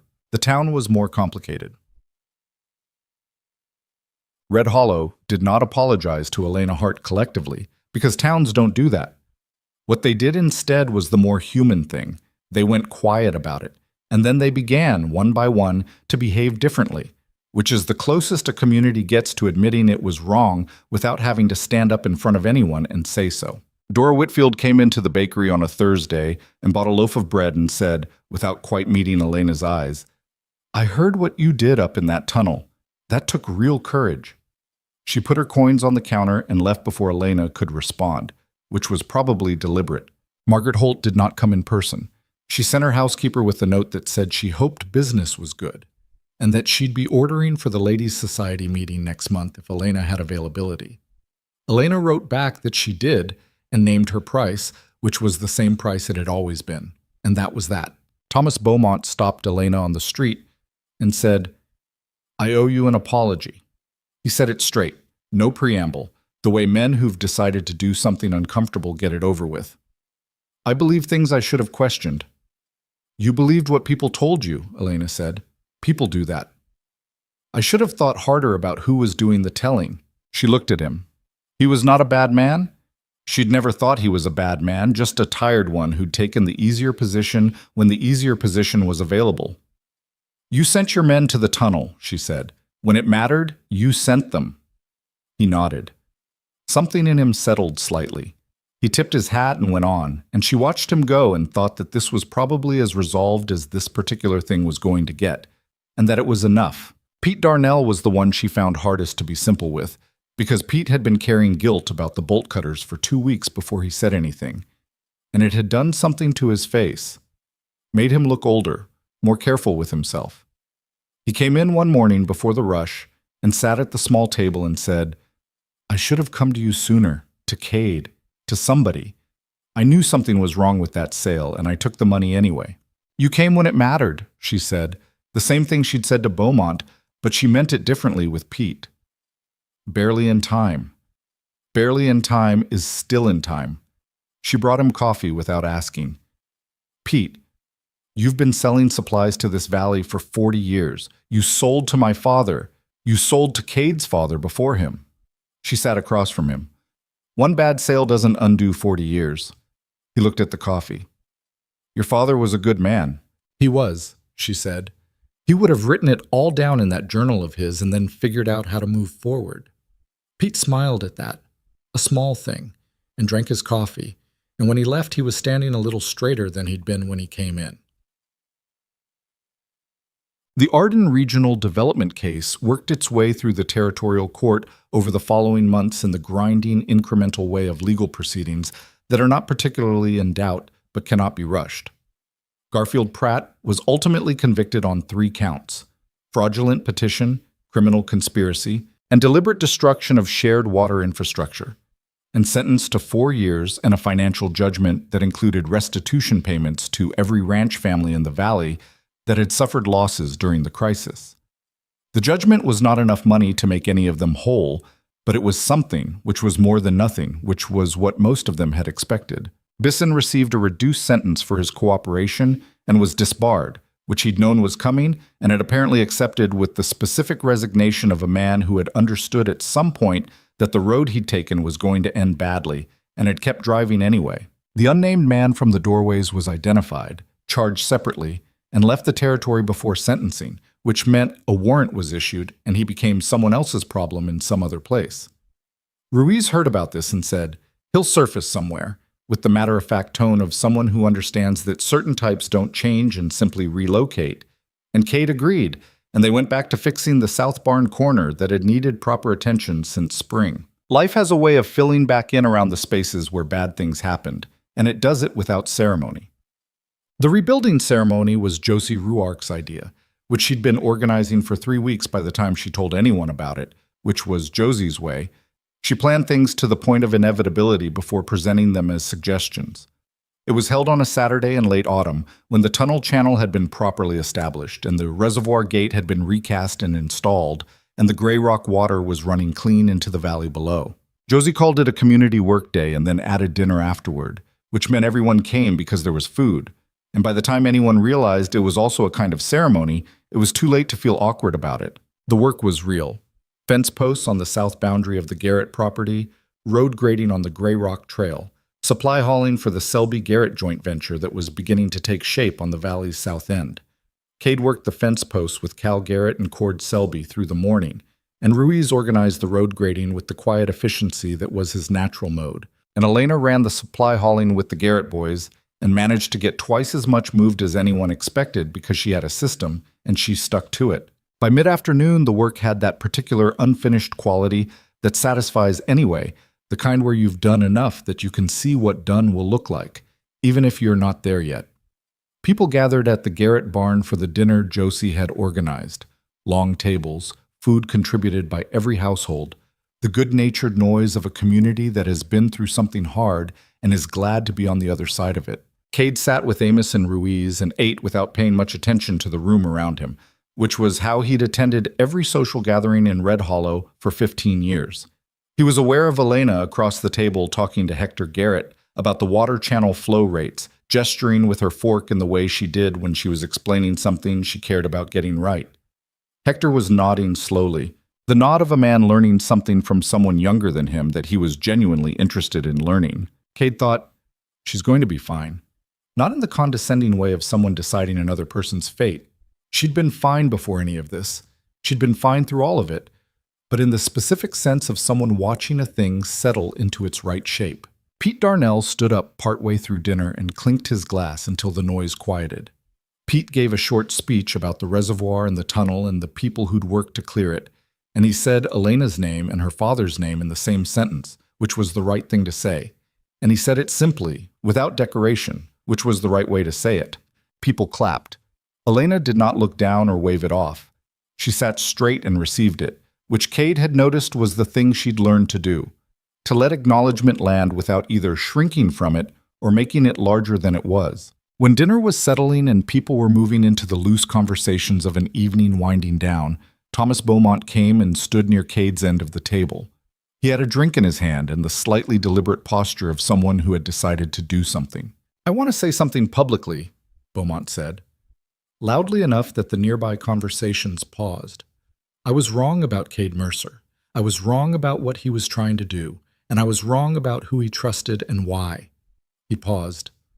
"I've been farming this valley for 20 years, and I thought I knew how it worked. I didn't know as much as I thought I did." He looked at Cade. "I'm glad you were stubborn." Cade looked at him for a moment. "You sent your men to the tunnel," he said. "That's what I remember." Beaumont nodded once, satisfied with that, and went back to his seat. Hector Garrett, across the table, caught Cade's eye and gave him a short nod. Cade gave one back. Between men like them, that was sufficient. Tusso. Later, when the barn had thinned and the night had come on cold and clear, Cade found Elena outside by the gate where the horses were tied, standing with Copper and looking at the gray rock cliff in the moonlight. The cliff was dark and pale at the same time, the way limestone does under a full moon, like something lit from inside. "You're thinking about your father," he said. "I'm thinking about a lot of things." She stroked Copper's nose. The old mule leaned into it with the trust of an animal that has learned which hands are worth leaning into. He would have liked today. He would have taken notes on it. She laughed, short and real. "Probably." She looked at the cliff. "I used to think he spent too much time looking at things other people didn't notice. The water levels, the old tunnels, the strangers with survey equipment." She paused. "He saw something in this valley that nobody else was paying attention to." "He left you the map," Cade said. "He left me more than the map." She turned from the cliff and looked at him. The moonlight was enough to see by, not enough to hide anything. "He left me the road, the morning deliveries, the idea that showing up for something every day, even when nobody's watching and nobody cares, is worth doing." Cade thought about the mornings, the lantern coming up through the switchbacks in the dark, the small moving point of light that had started waking him up earlier before he understood why. A woman on a mule doing a thing she'd decided to do, not because it paid off in any obvious way, but because it was connected to something she didn't want to let go of. "I watched that lantern for 2 months before I said anything to you," he said. She looked at him. "I know. I could see you on the porch sometimes. You never said anything either.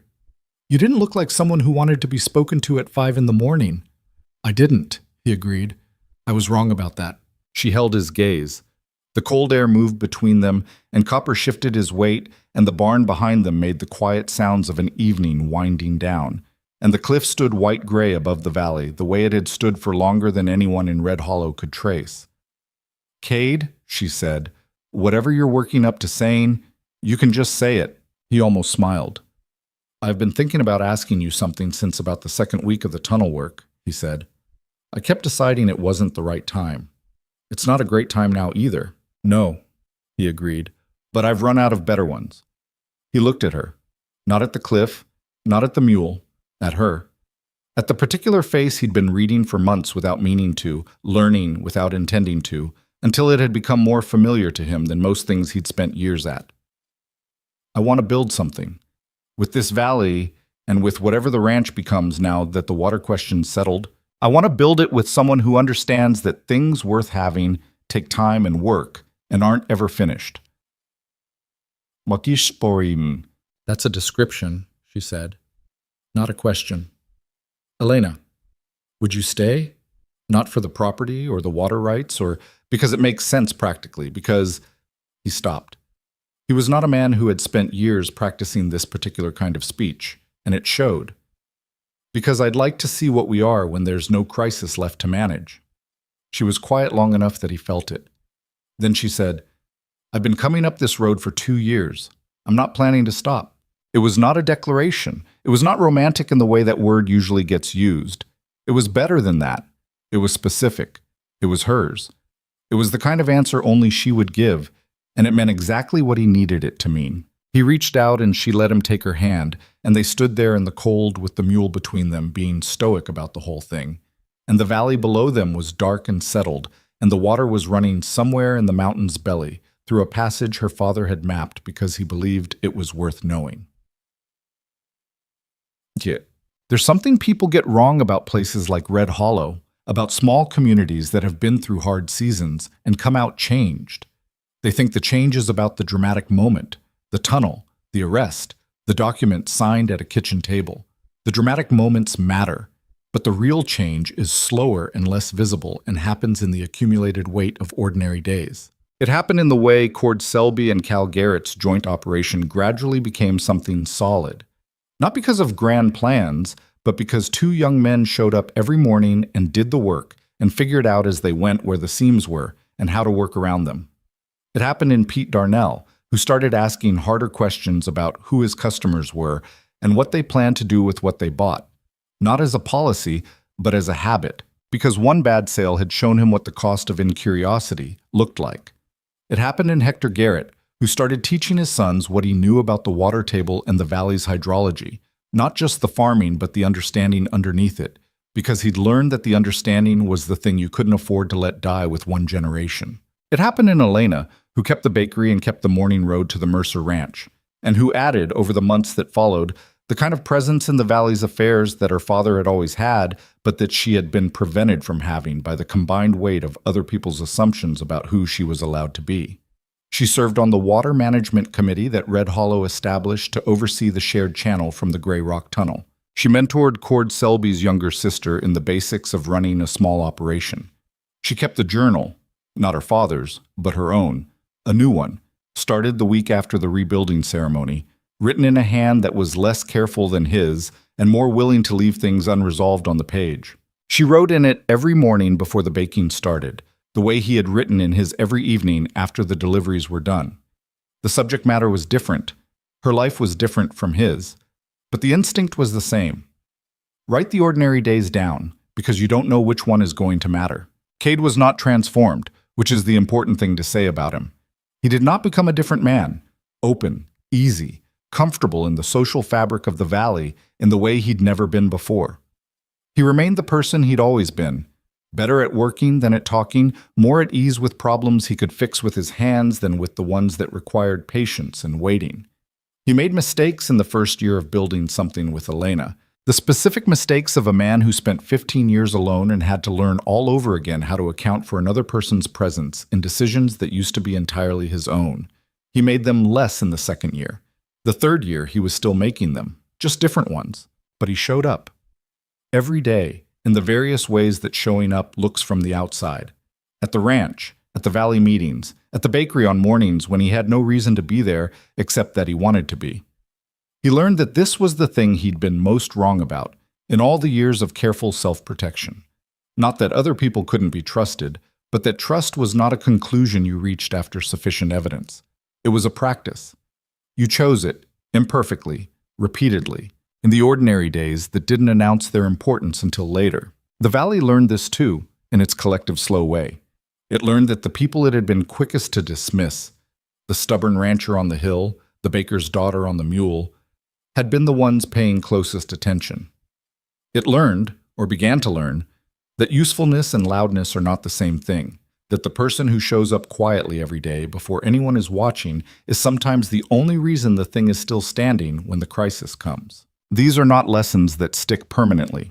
Red Hollow would forget them, partly, and relearn them, and forget them again, the way communities cycle through the same understandings across generations. But they were true while they were being practiced, and the practicing mattered, and the water ran clean through the gray rock channel and down into the valley floor, reliable and cold and indifferent to everything that had been spent to make it flow. On the morning after the first winter snow, a light dusting, the kind that turns the gray rock cliff white and makes the whole valley look briefly simplified. Cade was on the porch with his coffee before 6, which was not a change from any other morning. The lantern came up through the switchbacks in the dark, the same small moving point of orange it had always been, picking its way up the road with the patience of an animal that knew the route by heart. Elena came around the last bend and saw him on the porch and didn't stop, just slowed Copper to a walk and said, "You're up early. You're late," he said. Copper was moving slow. He doesn't like the snow. Neither do I. You're standing in it. I'm standing on the porch. She stopped at the railing and took the loaf from the saddlebag and set it down. And she didn't leave right away, which she hadn't most mornings for a while now. She stood with her hand on the railing and looked at the valley below where the snow had settled thin and white over the grass, and the creek was visible as a dark line through it, and somewhere below the surface of all of it the water was moving through stone in the dark, along a path her father had mapped, toward a valley that would not lose itself to a man's greed as long as people paid attention. "It's a good morning," she said. He looked at the valley, at the snow on the gray rock cliff, at the dark line of the creek and the white fields and the far shapes of the ranch houses scattered across the basin, smoke beginning to rise from a few of them as the valley woke.